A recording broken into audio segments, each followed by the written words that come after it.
కొన్నాళ్ల క్రితం ఓ ఆదివారం ఉదయం ఊరి బయట ఇరు వర్గాల మనుషులు దాదాపు 150 మంది వరకు చేరారు. ఎప్పట్లాగే ఆ రోజు కూడా కోళ్ల పందాలు మొదలయ్యాయి. ఆ రోజు హఠాత్తుగా పోలీస్ రైడ్ జరగడంతో జనం కకావికలయ్యారు.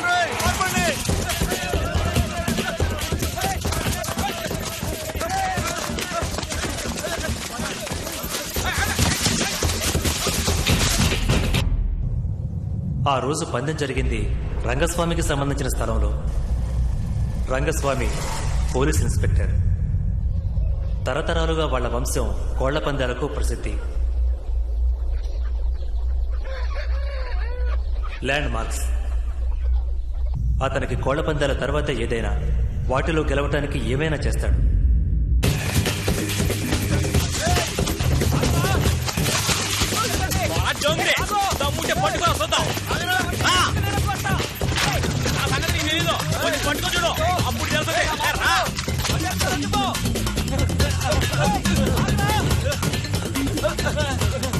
రంగస్వామి ఇంతవరకు కోడిపందాల్లో ఓడిపోయిందే లేదు, ఒక్కరితో తప్ప.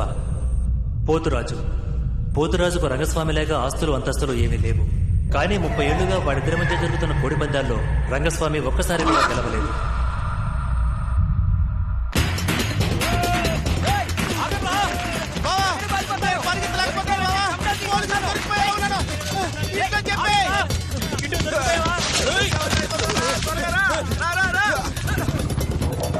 గారు రైడ్ జరిగింది, పోలీసులు అన్న అట్టుకెళ్లారు, మీరు స్టేషన్కి వచ్చేయండి. వస్తున్నా. ఆదివారం అయినా కోడి కూరతో కూడి తినేది అಷ್ಟು తీసుకున్నట్టు వదులుతున్నారా మీరు? తెల్లారు గంటలో వచ్చేస్తున్నారు, అంతగా ఏముందిరా ఇందులో? చెట్టు కూడా వేసుకోకుండా మొక్క మీద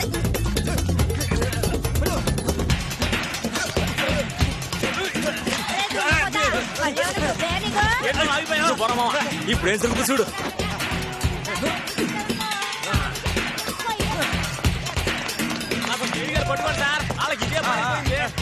పోతురాజు కోడిపుంజలంటే ఆ చుట్టుపక్కల వాళ్లలో చాలా గౌరవం. ఎంత డబ్బిచ్చైనా కొనడానికి వాళ్ళు సిద్ధంగా ఉంటారు. కానీ ఆయన అమ్మడు. తన దగ్గరున్న కుర్రాళ్ళకి మాత్రం ఇచ్చి పెంచమంటాడు. అందువల్ల వాళ్లకు తప్ప ఆ బ్రేడ్ గొప్పతనం ఎవరికీ తెలియదు. ఇకపోతే ఆయనతో పాటు ముగ్గురు. దుర్గా పక్కనున్న టౌన్లో బార్ నడుపుతున్నాడు. కోడిపుంజలు రెడీ చేయడానికి పోతురాజుకి పెట్టుబడి పెట్టేది ఇతనే. లింగం ఏ పందెం జరిగినా పోతురాజు తరపున మొదటి కోడిని బరిలోకి తెచ్చేది ఇతనే. అతను జాకీగా దిగిన ఏ పందెంలోనూ ఇంతవరకు ఓడిపోలేదు. అయ్యూబ్ పందెంలో దెబ్బలు తగిలిన కోడిపుంజుకు ట్రీట్మెంట్ ఇచ్చి నెక్స్ట్ రౌండ్కి రెడీ చేసి గెలిపించేది ఇతనే.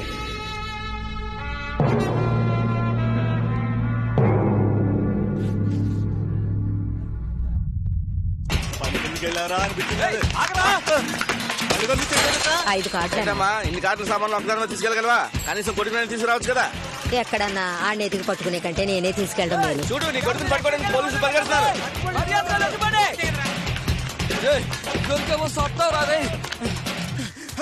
అవునయ్యా, అందుకే నేను కొట్టు మూసేసి గోల్డ్ గిల్లు కొట్టు కూర్చున్నాను. నమస్తే మాయా. ఏంట్రా నల్ల బుసం అయిపోయావు? అంటే కొంచెం పని ఎక్కువ పని బాగా సాగుతుందా? కూడా పని మీద వెళ్తాను మాయా. రారా? పర్లేదు మాయా, నేను మళ్ళీ నీతో ఏదో మాట్లాడాలంట. అలాగే వస్తాను మాయా. రేపు వచ్చి మాట్లాడతానని చెప్పండి మాయా. ఆ రోజు రంగస్వామి పోతురాజుల కోడిపందెం జరుగుతున్నప్పుడే పోలీస్ రైడ్ జరిగింది. సందులో గొంతులు దూన సరే వదలలేదు. దారిలో మా మాయన చూశాడు. నాగమలతో ఏం చెప్తాడో ఏంటని భయంగా ఉంది. కరెక్ట్ గా అన్ని జరిగే టైంలో రైడ్ జరిగింది.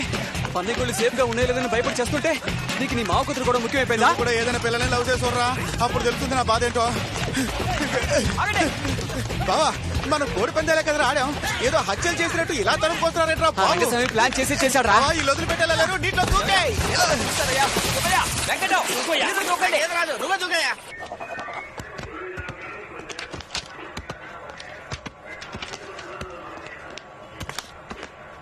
ఇంకోసారి ఇలా చేశారంటే పెద్ద గొడవ అయిపోతుంది. అంత సులువుగా ఎవరూ తప్పించుకోలేరు. అందరినీ కట్టగలిపి లోపల తోసేస్తాను. మాకేమన్నా తలరాత? పోలీస్ స్టేషన్కి వెళ్ళి నిలబడి వాళ్ళన్న మాటలన్నీ ఈయన భరించడానికి? ఇక వాళ్ళకే మాకు పందాలు వద్దన్నా, తప్పుకుంటున్నాం. అది మీరు చెప్పకూడదు. పందెం పెట్టాను, తర్వాత పందెం కావాలా వద్దనేది నేను చెప్పాలి. లేదన్నా, సార్తో కూడా పొట్ట మాకు శుభ్రం ఇష్టం. ఓడినోడు పిలిస్తే పందానికి రావాల్సిందే. ఏంటి అలవాటునే మార్చేస్తున్నారు? అలవాటుని ఎవరు మార్చింది? అగ్రిమెంట్ టైంలో పోలీస్ రైడ్ చేయించడం, కోళ్లను దొంగలించడం వీళ్ళు ఏమన్నా కొత్తగా మొదలు పెట్టారా ఏంటి? గెలవలేన్న భయంతో తప్పించుకోవాలని చూస్తున్నారా? నరుకుతా నీ అబ్బా. ఓడిపోవడం గురించి మేమెందుకు ఆలోచించాలి? దుర్గా, అవునని చెప్తే సంతోషపడతారా? అవునండి, మీతో ఓడిపోతామని భయపడే తప్పుకుంటున్నాం. ఓకేనా? అరే ఏందయ్యా నువ్వు? వాళ్ళు ఓడిపోవడం ఛాంపియన్షిప్ కొట్టాలని చూస్తుంటే నువ్వు దాన్ని జడగొట్టేలా ఉన్నావు. ఏంటి పెద్ద మనిషి ఒకడు ఉన్నాడని చూడకుండా ఎవరిష్టం వచ్చేట్టు వాళ్ళు మాట్లాడుతున్నారు? అన్నా మ్యాటర్ ఏంటంటే నేను ఓడిపోయినండి. నేను గెలిచేంత వరకు ఈ పందాలు జరగాల్సిందే. మీతో పోటీ పడి గెలవలేమని ఒప్పుకున్నాం కదా, ఇంకా ఎందుకు? ఆయన ఎట్ట నవ్వాడో చూసావుగా. నవ్వితే నవ్వాళ్ళారా, వదిలేయి. ఎవరి సత్తా ఎలాంటిదో ఊరోళ్ళకి తీయదా ఏంటి? ఇక మీదట కోడి పందాలే వద్దంటే గెలిచామన్న గర్వంతో వాళ్ళు విర్రవెగుతారు. ఓడిపోయినన్న బాధతో జీవితాంతో నేను తలంచుకొని పడతానా? దీనికి నేను ఒప్పుకోనన్నా. ఊరికే పిచ్చోళ్ళకి దాని గురించే మాట్లాడకరా. నాకు తెలీదా ఏం చేయాలో? ఈవేళ ఓడిపోకూడదని పోలీసులు రప్పించాడు. రేపు గెలవడానికి ఏమైనా మీరు చెప్తున్నారు కాబట్టి కొన్ని రోజుల పాటు నేను ఏ గొడవలకు వెళ్లకుండా ఊరుకుంటాను. కానీ మీరు చెప్పిన వాడు వెళ్ళలేదనుకోండి, ఇప్పుడు ఆడికి ఆడు కోడి పుంజుల మీద ఉన్న నమ్మకం పోయింది. అందుకే ఇట్లాంటి పనులన్నీ చేస్తున్నాడు. ఇకపై ఆడితో కోడి పందాలు ఆడటం మంచిది కాదు. మీరు అనుకుంటున్నట్టు నా గౌరవం కోసం చూస్తే మీరందరూ ఇబ్బందుల్లో పడతారా? అందుకని పిరికి సన్నసలా ఉండాలా ఏంది? సచ్చినా పందాలు గెలిచి వచ్చామంటారుగా. ఇప్పుడే ఒప్పుకుంటే కోడి పుంజుతోనే పోద్ది, లేదంటే వాడిని ఊరికే వదిలిపెట్టను. అయ్యో మన పరువు ప్రతిష్టలు గంగపాలు చేసి వచ్చాడే. నా కోసం మీరు ఏదైనా చెయ్యాలనుకుంటే కనపడకుండా పోయిన మన కోడిని పట్టుకోండి. మన కోడి పుంజు వాళ్ళ కోడి పెట్టలతో కలవడానికి వీల్లేదు.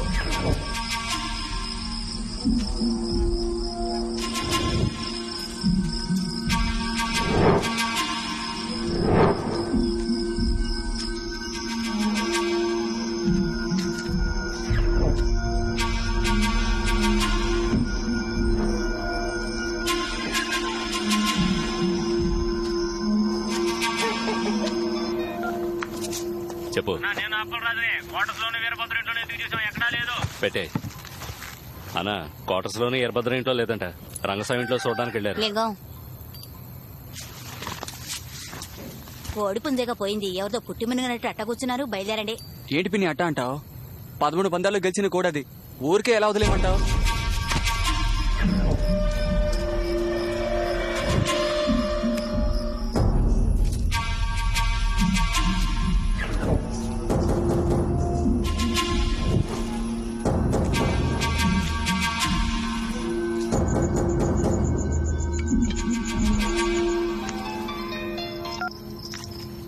హలో, నేను సుందర్ని మాట్లాడుతున్నా. రైల్వే కాలనీ రాంబాబు ఉన్నాడు కదా. ఎవడరా?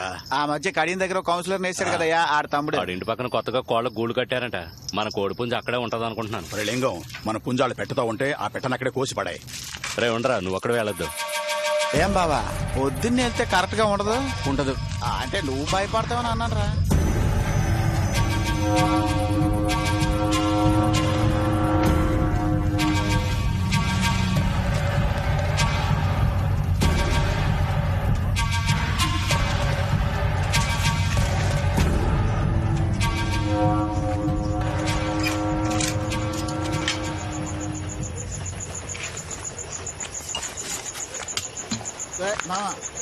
నిన్ను ఒంటరిగా వదిలేస్తే పెద్ద అయినా నన్ను తిడతాడు.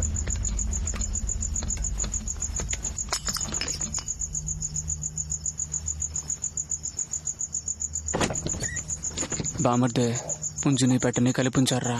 అవును బాబా, దొంగ నా కొడుకులు. అంతలోనే ఎక్కేసి చూసావా? బామర్దే పెట్ట కూడా పెట్టలాడుతుంది. అన్నతో మర్చిపోయి దీన్ని కూడా ఎత్తుకెళ్ళిపోతా.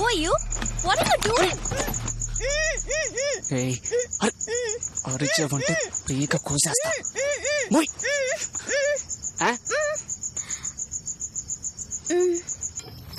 ఏమయ్యా లింగం ఫోను.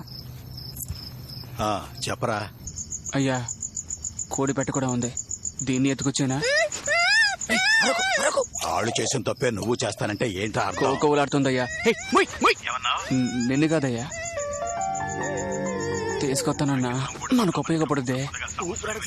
నీ సొంత ఆలోచన వద్దు, నేను చెప్పినట్టు చేసిరా. అంటే వదిలేమంటావయ్యా? కోడి పెట్టాలా వదిలేసి వస్తే భవిష్యత్తులో ఆడి చేతిలో మనం ఓడిపోయే అవకాశం ఉంది.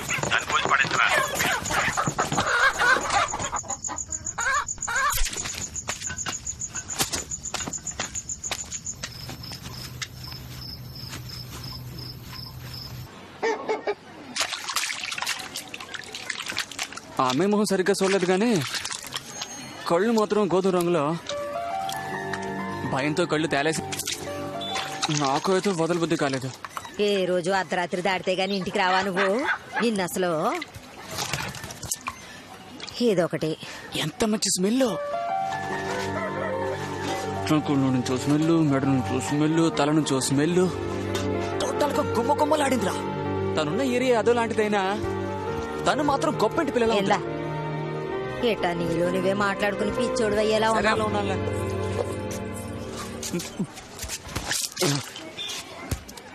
ఇదే కోట్లో తెచ్చావేందే? చండాలంగా ఉంది. పాల్గొని ఇంట్లో కాఫీ పెట్టమని నీకు ఎన్నిసార్లు చెప్పాను? నువ్వు అది కూడా చేయలేవా? ఏముండి నీకు అంత బద్దకం? అవునరా, పడుకుని లేసి ఇప్పుడే వస్తున్నా. నిన్నే కిరసనాలు తీసుకొచ్చి అంగళంలో పోసాను. వాళ్ళు 2 రోజులు పోయాకే డబ్బులు ఇస్తామన్నారు. అంతవరకు ఏం చేయాలో తెలియక అల్లాడిపోతున్నా. దాని గురించి ఏమన్నా అడిగావా నువ్వు? అది ఎందుకు చేయలేదు, ఇది ఎందుకు పెట్టలేదు, నా మీద అధికారం మాత్రం బాగా సెలాయిస్తావు. నువ్వు డ్యూటీ సరిగ్గా చేస్తే ఇవన్నీ నేను ఎందుకు అడుగుతాను? డ్యూటీ ఎలగబెట్టినట్టు కిరసనాలు కూడా లేకుండా నువ్వేం సంసారం చేస్తావు? నాకే నీతులు చెప్తున్నావా? మన ఇల్లు ఎన్నేళ్ల నుంచి తాకట్లో ఉంది. ఇంతవరకు దాన్ని ఇడిపించే ఏర్పాటు ఏమన్నా చేసావా నువ్వు? ఆ రోజు వచ్చి అనరాని మాటలు అంటున్నాడు. ప్రతిసారి నేనే బతిమాలుకోవాల్సి వస్తుంది. అమ్మ కదా పాపం, ఒక్కతే కష్టపడతా ఉంది. దానికి ఏమైనా సాయం చేద్దామని ఉందా? నీతోనేరా నేను మాట్లాడుతుందే.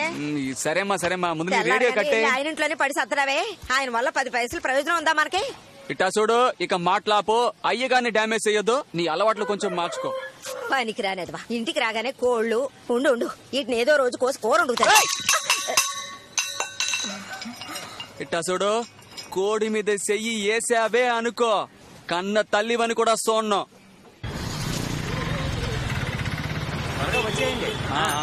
అలాగే రారా. ఏంటన్నా రాత్రి ఎవడరా మా పక్కన కోడి పెట్ట కోసి పడేసింది? అక్కడ నుంచి ఎవరికి ఫోన్ చేసావు? ఎవరి దగ్గరకు వచ్చి ఏమడుగుతున్నావు? కుర్రాడు చూసారా?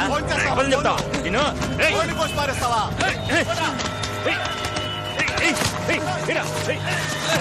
అయ్యో నాకేం తెలియదన్నా. ఫోన్ చేయమన్నారు, చేశానంతే. కోడి పెట్ట కోసి పారేసింది లింగం. ఎరా నీ కోడి పుంజు ఎత్తుకొచ్చావు, మా కోడి పెట్టని కోసి పడేస్తావు నువ్వు. ఇంకేం చేయమంటావురా? మా కొని తీసుకొచ్చి నీకు అప్ప చెప్పాలా? ఏంట్రా ఓవర్గా మాట్లాడుతున్నాడు? లేపేంట్రా. ఏంటయ్యా ఇదంతా? కోడేమైందో తెలియక మేం చేయాల్సిన పనులన్నీ మీరు చేస్తున్నారేంటి? అసలే మా పెద్దయ్య మీద గొడవ పడద్దన్నాడు. ఇప్పుడు మనం కొట్టు చేస్తే ఇంకెప్పుడు కోడి పందాలు ఉండవు కదా. అది కూడా తెలీదా? ఒట్టి పిచ్చోళ్ళ ఉన్నారా? వెళ్ళండి ఇంటికి జాగ్రత్తగా పోండి. మా మరిదే ఎలా జారుకుంటాడు కొడక.